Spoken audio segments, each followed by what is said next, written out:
Welcome to Broad Eye, the podcast that explores knowledge gaps in ophthalmology and eye care. All right, so hello everyone. Today I'm going to be sitting with Dr. Stephen McIntosh, or as he's known to my family, Dr. Steve. Steve, welcome to the show. Thank you, Sean. There you go. So just a little background on you as before we get into everything. Well, I mean, you know what? Why don't you give us just a very, very brief bio of who you are? Yeah, well, I guess we could just to give a bit of background. Sean and I went to school together, grade school, high school, university, everything, and both worked in different areas of science. And now I'm living in the East Coast of Canada, in Newfoundland, and I practice in some rural optometry settings. So I practice primary eye care, and I'm a pretty regular optometrist, I would say. Like, I dabble with every different type of optometry or eye care that is within my scope of practice, and co-manage with other doctors in the area. Okay, no, so that's good, but I think you're downplaying it because you have traveled quite a bit around the world, provided eye care services in a lot of places. We can dive into that another time. But what it tells me is that you've had a breadth of experience as an optometrist. And today, what we're going to cover is something that you've probably seen everywhere you've gone, and it's called dry eye, and it's something that many people have experienced, and some people chronically experience. So before I go too far into this, and something I don't know that much about, can you give us a little bit of a background on what exactly dry eye is, and maybe highlight a couple of the common causes of it? Well, it's a pretty simple question, but it's a difficult answer.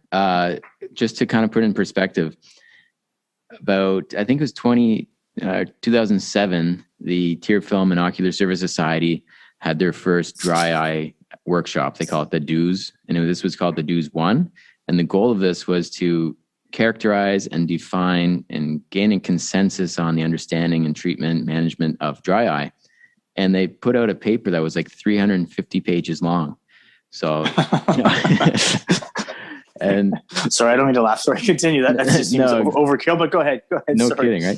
So they had a second workshop in 2017, a decade later, to try and really add to the understanding. And there have been some changes to the definition, but it's still a mouthful. Let me just give it a try here.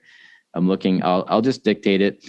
It's not what that's not top of mind in the clinic when you're working and practicing in eye care, but technically, the definition that they use is dry eye is a multifactorial disease of the ocular surface characterized by a loss of homeostasis at the tear film and accompanied by ocular symptoms.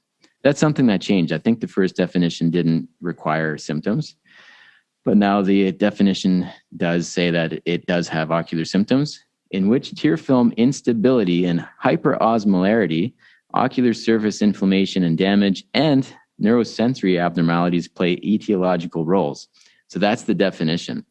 Now, I don't know if that's, if that actually clarifies things or brings up more questions. Oh yeah, it's super clear right now. So, okay, let me just grab onto that a little bit. Okay, so and we're going to jump around a little bit. I mean, this is a conversation. It's not really we haven't rehearsed this in any way, shape, or form. So I'm going to kind of grab onto a little bit of what you said and move forward. So, it's referring to the tear film. So the tear film, what does it do? What does the tear film do, and what kind of things can go wrong with it that could cause dry eye?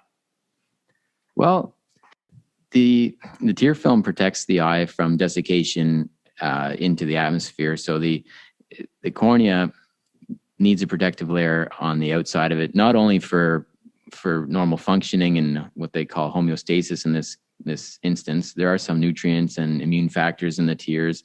It's there to protect the eye, even collect dust, and there's a fluid dynamic to the tear film such that it's not a stagnant pool of water. It's always moving and flushing dust and debris out of the surface of the eye. It also plays a role in vision. If you have an unstable tear film, one of the first things that people complain about is blurry vision. They try and read their iPad and it's all blurry, and they rub their eyes a bit and blink a few times and it's kind of clear, and then it goes blurry again. That's a telltale sign of dry eye or an unstable tear film. And that it really, you have to get into the chemistry of what makes up a tear film. But just to kind of circle back to your question before we get too far, I would say it plays a protective role and a visual role, and a role in maintaining homeostasis at the ocular surface. So the tissues, including the conjunctiva and the corneal epithelium, and the interface between the eyelid.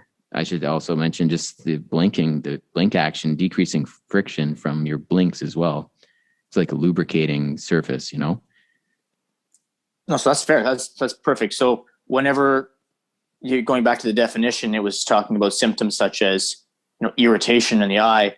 Does that irritation arise from, the tear film? Like, you talked about the chemistry, the composition of it, but can dry eye be a lack of the tear film, or composition changes, or both, that could cause, one of the reasons maybe for the irritation is that mechanical friction between the eyelid and the eye, if the tear film is not what it should be, for lack of a better way to say that? Yeah, totally. It comes back to this definition, and they are right to say this is a multifactorial disease. In healthcare in general, it's helpful to be able to put people into categories, even on these variables, which are technically more continuous, or they're not categorical. These are spectrums of disease and different severities and combinations of etiological factors. But really, we have to try and figure out a way to classify things so that there can be a stepwise approach and a standardized approach in how to provide care, so that people aren't just kind of like, trying things at a whim. So classically, dry eye has been divided into what's known as evaporative dry eye, which is where the tear film evaporates and breaks up too quickly. And the other type would be aqueous insufficiency, where it's just there's not enough tear production. And that's associated with diseases such as Sjogren's syndrome, which it's associated with dry eye, but technically is not dry eye, though it does have dry eye symptoms. As you can see, it can get a little bit complex with the definition here, and it's still not totally clear. I don't think across the board, I don't think all practitioners are all subscribing to the same definition, because a lot of times you'll see a Sjogren's patient and you'll say, oh, this patient has severe dry eye. It doesn't quite fit the definition, because the definition requires a differential diagnosis, suggesting that this case is different. This is Sjogren's related dry eye. At the end of the day, though, this person, like somebody with Sjogren's, would have insufficient tear production due to an autoimmune response affecting the lacrimal gland up in the brow. So their lacrimal gland just isn't producing enough aqueous. So aqueous in terms of chemistry is referring to the water component of the tear layer. We should have a water layer, and we should also have a lipid layer. So if you don't have enough water layer, then clearly you're not going to have a very good tear layer. You also need a lipid layer for it to work properly as well, though. If you think of an oil spill or any type of lipid on top of water, it floats on the top and it forms kind of a slick, and it has some surface tension to it as well. So at the surface of the eye, this is how it works as well. You have an aqueous layer that's directly against your ocular surface, and on the outer part of that, there's a lipid layer, and that lipid layer prevents the aqueous layer from simply evaporating off really quickly, because it's a really thin film and it can evaporate very fast. But if you have this lipid layer on there, it holds the tear, it creates a surface tension, prevents it from evaporating, and distributes it across the ocular surface more evenly, which provides more clear sight. So you're not looking through different thicknesses or different compositions of tear layer, or it's not pooling down at the bottom of your eye, and when you blink, it's splashing and all that. So people who have evaporative dry eye, basically, you could also say they have lipid deficiency. So I guess the next thing I should mention is, where does this lipid come from? I said the aqueous comes from the lacrimal gland. We have little lipid glands along our eyelid margin called Meibomian glands, and they're basically like sebaceous glands that are pointed at your eye. They're kind of close to where your eyelashes connect to your eyelid. And every time you blink, the eyelids are supposed to connect together.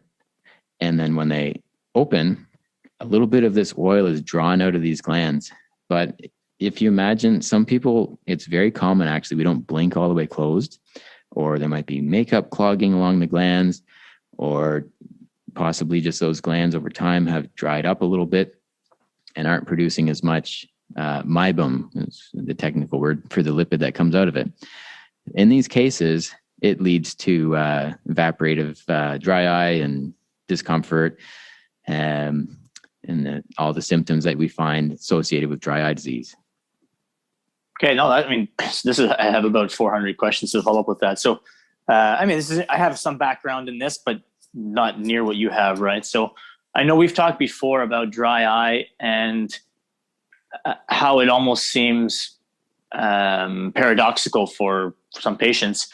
They could be diagnosed with a dry eye, but they could be tearing up constantly. Yes, yeah. Is that tearing up constantly like an overproduction of the aqueous because the lacrimal glands are trying to compensate for this evaporating too quickly, or am I just kind of off in left field here? No, you're totally right. That's bang on. I think you. I promise to the people listening that you didn't give me that answer before. That's just my get A on that test, but I'm sure I'll fail the next one. So sorry. Go ahead. Oh, that's exactly like it comes back to restoring the homeostasis at the ocular surface. And when it's disturbed, you can get a vicious cycle of tearing, but those tears aren't actually functioning normally if they don't have that lipid layer, or maybe they have hyperosmolarity. They have too many immune cells in them. And of course, immune cells are produced in response. It's part of the innate immune system inflammatory response, and it's there to fight off any foreign invaders, but it's also toxic to our own tissues as well. It's toxic to any biological tissues through oxidative stress and so on. So if you have a lot of these molecules that are being produced by our own body that are in the tear film, even if your eyes are watery, the tear is kind of irritating like that. It's not soothing the eye. So you still get that burning sensation, and you have to restore homeostasis in a way. So in these cases, if it's autoimmune related, we have to use steroids to try and interrupt that vicious cycle. Sometimes supplementing the tear film with artificial tears to improve the content or the lipid content, or to dilute some of that osmolarity, something to restore the homeostasis.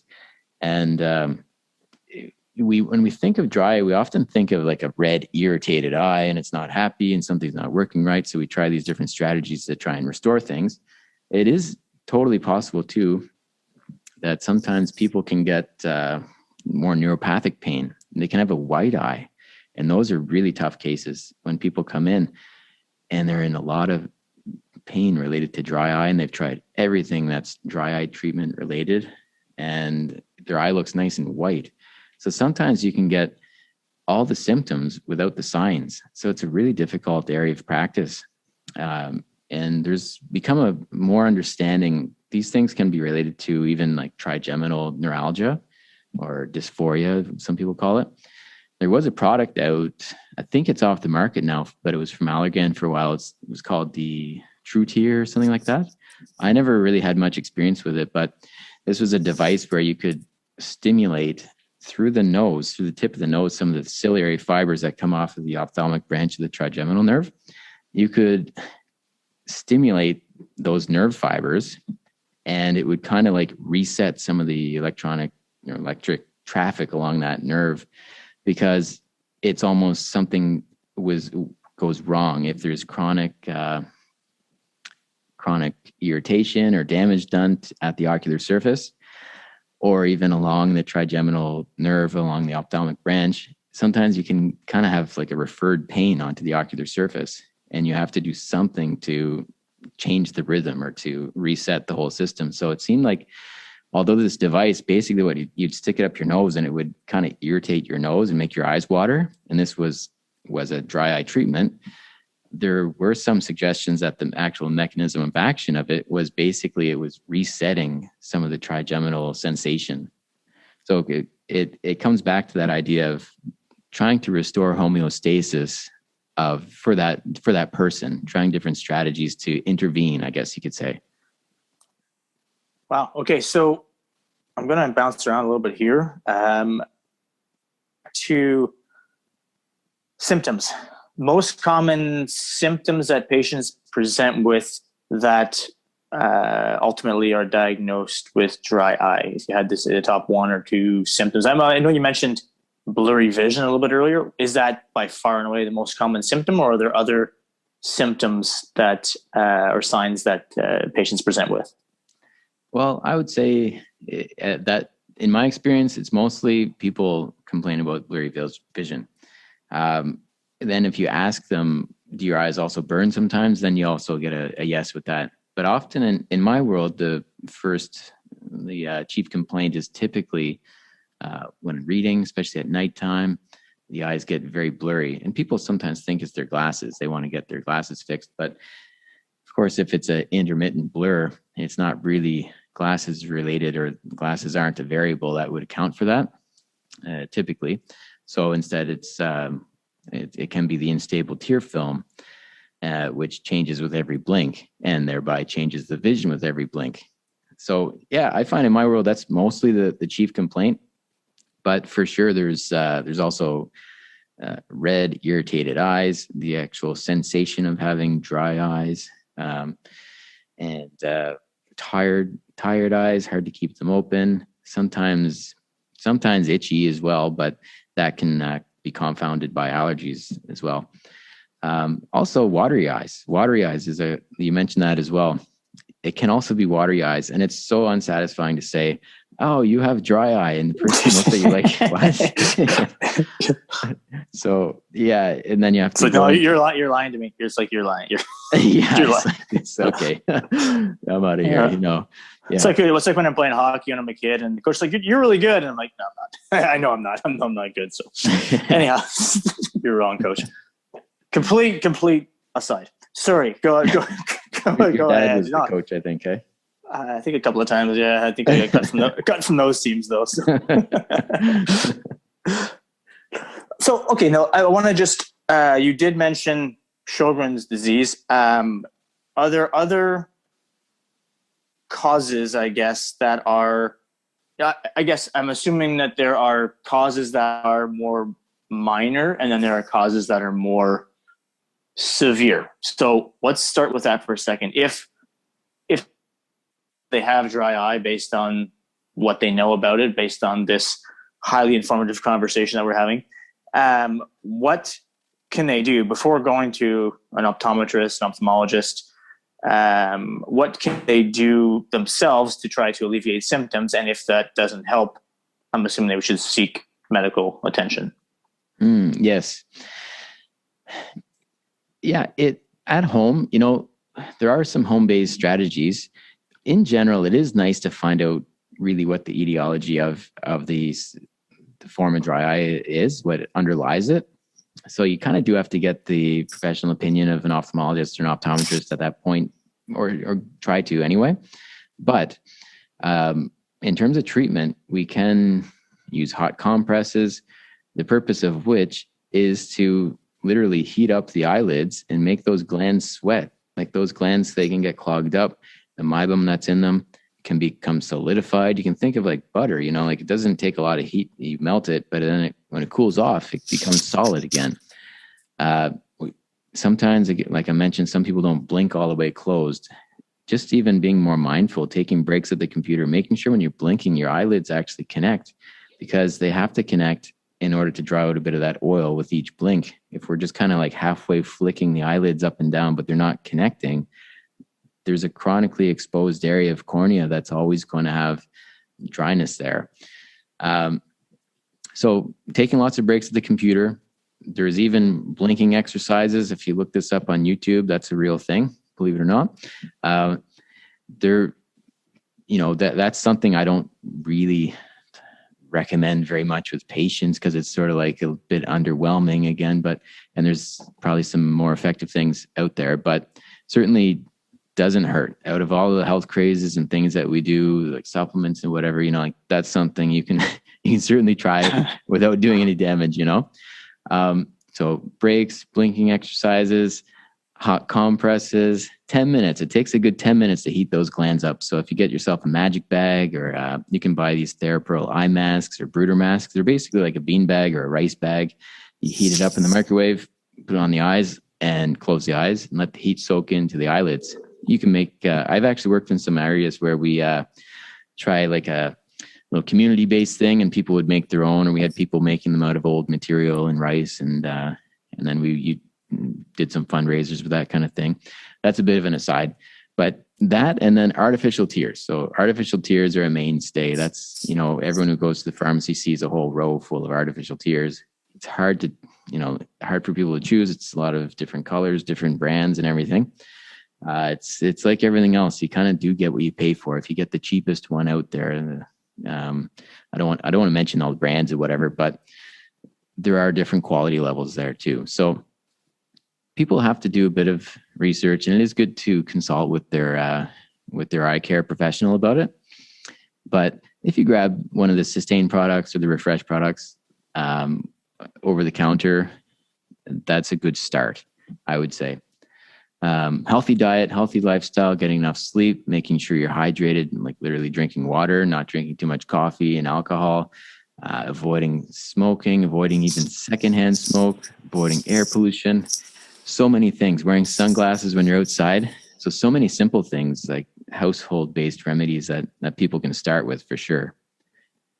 No, for sure. And I think, like you said, some of those suggestions would probably be underwhelming in that, hey, great, but I've got 2 dogs, I've got 3 kids, I've got 2 jobs, so tell me how I'm going to sleep more, right? But I could do artificial tears and put hot compress on my face, though. So, no, I think this is pretty good info all around. I have 1 or 2 follow-up questions here, just because I could dive into this for a long time. I don't even know how long we've been here, but is there any sort of gender or age risk factors for dry eye? Yes, like that. Yes, Roy. I think you were getting at that before. Some risk factors and causes. So again, it is good to try and find a causal connection so that the treatment can be directed at the cause. And some risk factors do include, like you mentioned, as people age, the skin does get older, or these glands do produce less oil. The skin gets less oily over time, loses elasticity. So the actual tautness of the eyelid against the ocular surface changes over time. That's something we can't really change much, is aging, and that's a whole different story, I guess.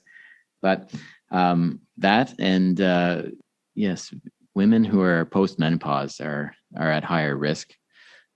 Certain medications, antihypertensives, antihistamines can pose a greater risk factor for acquiring dry eye. Systemic. Do you really have to do a full?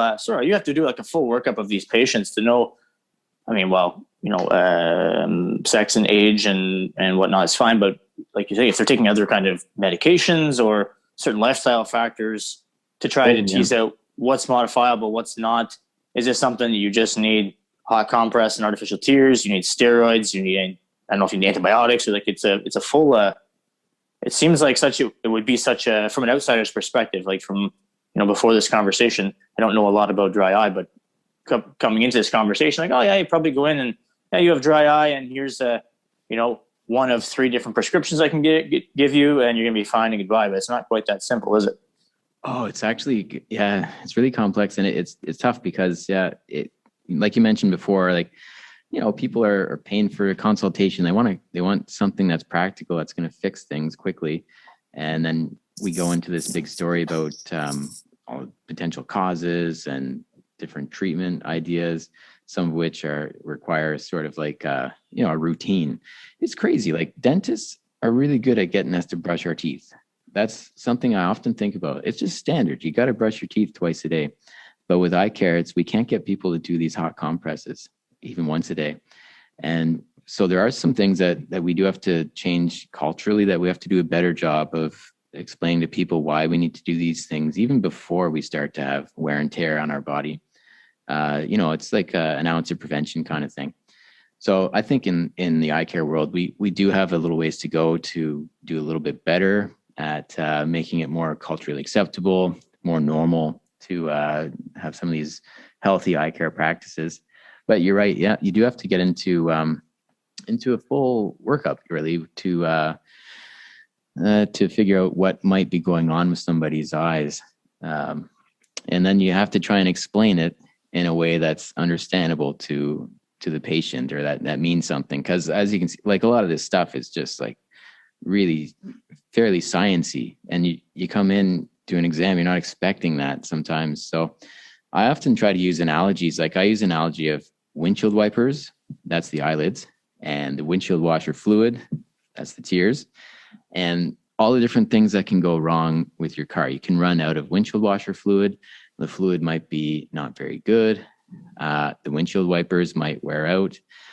The windshield might be dusty. All these different things you can use analogies to relate to the eyes. And, we're not a car. We can't go out and get some new windshield wipers. We can't go out and get new eyelids.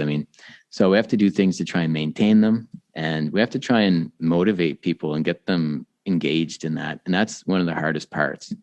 But thankfully there are some awesome therapies out there now. Like it's even the in-office stuff. You mentioned the steroids. That's great. You have to use steroid bursts sometimes to pulse therapy to interrupt these vicious cycles that can start to occur in cases of dry eye. And that can help to restore homeostasis. There's also, for people who don't want to be doing these hot compresses and whatnot, there's in-office procedures that can last a little longer. There's LipiFlow. This is a device that massages and warms up those Meibomian glands. There's also other ways to warm up the glands, such as radio frequency tools that you can use in office, which also tighten up the skin, so have an added benefit of getting rid of some crow's feet around the eyes. So people love that, of course, too. There you go. Kill two birds with one stone. Yeah, exactly. So there are lots of things out there, and I always start with the smallest risk one, the most basic household, most affordable options, because it just makes sense. That's where we should start and go through a stepwise approach. But then there's always more that can be done. Even wearing scleral contact lenses functioning as moisture chambers to always hold a tear like right on the eye. And then with these things, they're like a shield on your eye. You can stare at a fan and you can't even feel the dryness, but you have to learn how to put scleral contacts in and out. And that's sort of like contact lens boot camp for some people. It's kind of intense. So we have to start with the easy stuff first and work our way through. But yeah, I never want people to think like they've reached the end of the line and they just have to live with this irritated eye for the rest of their life, Well, it sounds like, so you probably see some patients, 2, 3, 4 times before you can try to get to, some sort of resolution, I'm guessing in this case, right? It's true. Yeah. You have to actually, form a level of trust with people so that they trust the process too and stick with it.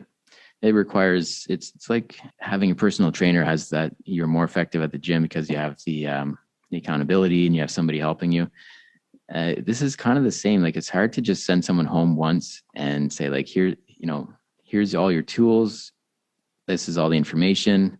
Now, good luck. Oftentimes you have to provide a support role, an encouragement role. This is something that goes through, there's some ups and downs, there's plateaus. And also we sometimes have to co-manage with the other parts of the medical care team so that any other factors can be modified as needed as well. So it's a team approach between the different doctors and the patients as well.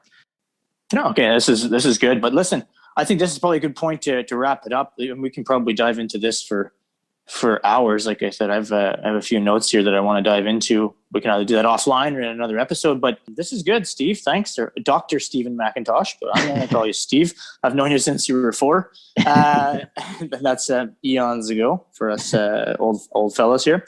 But listen, thanks for sharing your experience and knowledge with the audience.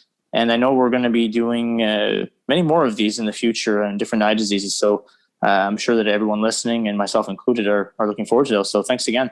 Awesome. Thank you so much for having me. All right. Take care.